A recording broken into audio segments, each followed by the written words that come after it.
Suntem așadar la Nea Ilie Puf acasă, un monument de istorie columbofilă și o să-i mai pun câteva întrebări ca să mai descoperim câteva lucruri pe care sunt sigur că nu le cunoșteați despre dânsul.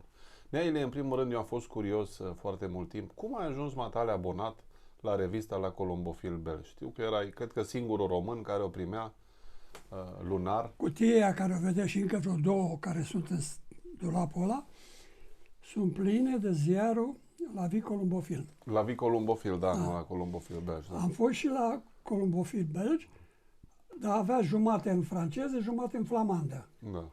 Și aia o edita Herbot. Și am preferat pe asta, care s-a transformat în Pit acum. Cum? Simplu. În 79, de fapt în 78, România a exportat în Germania 1001 dacii, la un port în nord, la Hamburg undeva, deci în 78. Și în Belgia a trimis 600 și vreo 80 de daci. Eu aveam treburile mele cu service unde, mă rog, mergea foarte bine și la un moment dat mă sună directorul general de la uzină că are probleme, că n-are om în Belgia cu mașinile la vânzare și că mă roagă să mă duc eu acolo. I-am spus că mă duc dacă iau un mecanic cu mine. Am luat un mecanic cu mine, am plecat în Belgia, unde am stat până în 80, inclusiv 80. Și acolo am stat zi de zi cu belgienii. În hala în care erau atelierul pentru Daci, era o hală mare, în stânga era Dacia, în dreapta era Rolls-Royce, undeva în fund pe dreapta era Jaguar, pentru că firma era importator Rolls-Royce, Jaguar, Daihatsu și Toyota. Dar Toyota avea o altă hală mai mare. Într-una din zile, un muncitor care ne cunoșteam atâția timp stai cu ei, era un flamand, vine la mine și zice, nu vrei să vorbești cu șeful meu să îmi dea drumul să plec mai devreme? Dar ce treabă ai tu, bă, de vrei să pleci mai devreme? Asta se întâmpla după pauza de masă de la 11:30. Știu să bag porumbei la zbor și dacă nu mă duc, pierd etapa. Păi tu ești columbofil? Da. Păi și eu sunt. Atât a trebuit. Șeful lui era un englez. M-am dus la ăla și am spus, am și eu nevoie de cutare, nu mai țin minte cum îl chema.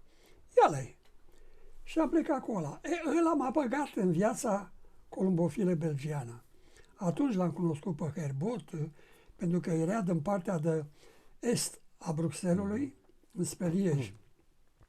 Unde, de fapt, stă și Herbot în direcția aia. Unde sunt foarte mulți flamanzi. Majoritatea sunt flamanzi acum. Și așa am intrat în viața columbofilă belgiană. În 1995 a fost conferința la București, în care a fost suspendat timp de 5 ani de zile domnul Cărmăzan, că nu s-a ocupat cum trebuie. A fost ales Răileanu președinte, Nela era vicepreședinte și eu secretar. România avea la Asperlach. Asperlach era o firmă care făcea inele și plombe. Da. Era datoare la Asperlach și din anul anterior și să cumpere inele. Dar pe vremea aia n-aveai voie să ieși din țară cu maxim $5.000 puteai. Nu vă mai spun cum am ieșit, dar vă spun totuși ca să... Eram eu, Nela, Răileanu și nu știu mai cine. N-am găsit nicio posibilitate ca să ies cu $10.000 la mine. Și vreau, nu vreau, am băgat $10.000 în buzunar la haină. Aveam un pardesiu peste haină. Când am intrat la vamă, vameșul mă întreabă, aveți ceva de declarat? Eu am spus, nu.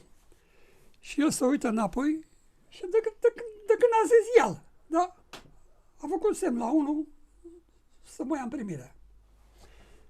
Vă dați seama cum eram când știam că am bani în buzunar și nu i-am declarat.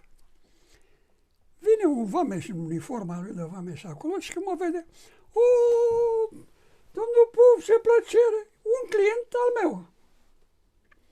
Ce plăcere, băi, cu tărică, băi, ia uite cine ne onorează. El a făcut expert ca să audă și ălaltul de dincolo. Nu m-a întrebat de bani, nu m-a întrebat de nimic. A întrebat unde mă duc, am povestit eu în Belgia. Și cine e de, și când vii, am spus eu când mă întorc, cine e de serviciu? Una de fete care și aia era clienta mea. Eu aveam serviciu chiar lângă Spitalul de Copii Grigore Alexandrescu, foarte central. Și aveam un serviciu mare, frumos. Și zice, ai grijă când vine domnul Puf. Iar când m-am întors, nu m-a întrebat nimeni. A pus un hamal din aia cu cutiile mari de inele, de plombe, de tot ce era. Nici de vamă, nici de nimic. De fapt, eu luasem o hârtie de la Direcția Generală a Vămilor că nu sunt supuse vămii inelele. Și așa le-ai dus. Și le-am, hârtie așa cum o am. Și așa a trebuit, în perioada lui Răileanu, așa cum știți, în aprilie și în octombrie se ține ședință la Federația Internațională. Și pentru că știam franceză, mă duceam totdeauna. Odată am fost, de exemplu, cu Răileanu.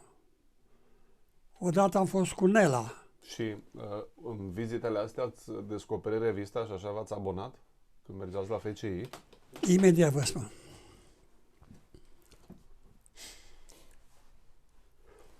În 95 a fost expoziție la Constanța, unde au venit foarte mulți belgieni,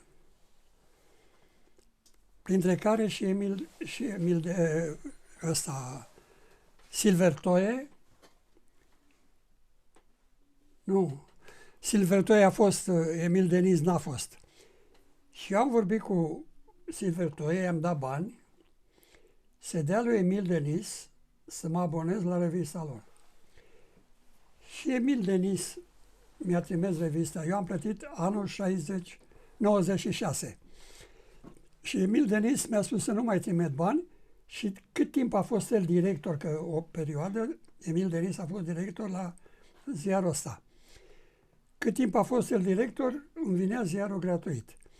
Când l-a schimbat pe el și l-a pus pe unul care, mă rog, acum e pe la pit, nu știu ce, a trebuit să fac abonament. Și am făcut abonament la ziar.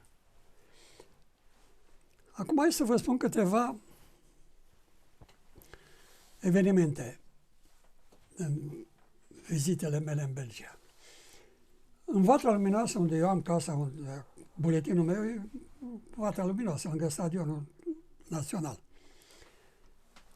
Aici am cumpărat că nu aveam spațiu acolo pentru porumbei.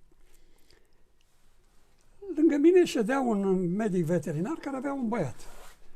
Băiatul a făcut facultatea de turism, cum era pe vremea aia. Și în timpul activității lui profesionale a cunoscut o belgiancă. S-a îndrăgostit de ea, a făcut cerere să îi se aprobe să soare cu ea, ea a aprobat Ceaușescu și s-a dus în Belgia cu ea. Și el s-a angajase la Versenlaga, că ajunsese undeva destul de sus. Este vorba despre cel care acum vreo 3 ani, 4, a căzut clădirea pe el din Polonia și a murit. Mai mulți ani, în 2005. La Katowice. Da. În 2005. E, băiatul ăla. 17 ani. Sunt atâția? Da.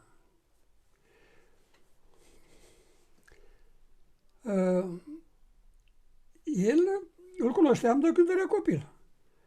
Și când m-am dus în Belgia, singura mea cunoștință era el și cu Mircea Rednic, care juca la Liege, la Standard Liege. Și bineînțeles Herbot, care... E bine, Valentin Mândic, așa-l chema pe băiatul ăla, el m-a dus la câțiva crescători, de unde am luat, printre care unul, Joseph de Wilde, care la o etapă de vreo 460 de kilometri i-a venit un porumbel cu 8 minute înaintea tuturor celorlalți. Și Herbot, știți că Herbot e negustor, Da. i-a dat telefon și a spus că dă 1.000.000 de franci belgieni. Pe vremea erau franci belgieni. El a spus, dacă dai 2 milioane, îl iei. Nu dai 2, nu dau. Nu le iei. Fiind abonat, am citit acolo că mare vedetă e el. Și îl sun pe Valentin. Măi, Valentine, ce-i cu GIF, mă? Că așa ziceam, pe scurt GIF. O, zice, ce-i la el acolo, eu omor. Păi zic, spune, bă, că viu și eu, vreau și eu să iau de la el, nu știu ce. Fusesem odată la el și luase 7 bucăți. Când m-am dus în Belgia, în anul respectiv, a venit Valentin, m-a luat, m-a dus la GIF, mi-a arătat 10 pui, o frumusețe, i-am spus, uite, din aia îmi dai și mie. Ce nu, ăștia vin mâine nemții să ia, pentru că nemții au venit cu 5 femele, le-a făcut cu masculul ăla și spune, zice, pe femelele astea am luat 2 milioane de franci și am rămas și cu masculul. Și zic, eu am venit la tine și cu ce plec? Ce îți dau din el cu femeia care a avut-o înainte. Și mi-a dat un mascul. A venit repede cu masculul. Nu mai țin minte câte ani, să plătea mărci germane atunci. Zic, păi femeie pentru ea a stat, a plecat, a stat vreo, eu știu, 10-15 minute până a venit cu ea și a spus, zice, așa să-i lași. Domnul, așa am lăsat și 80% din ce vedeți aici sunt rezultatul urmașilor din porumbei lui GIF. Extraordinar. Da, viteză de mifond.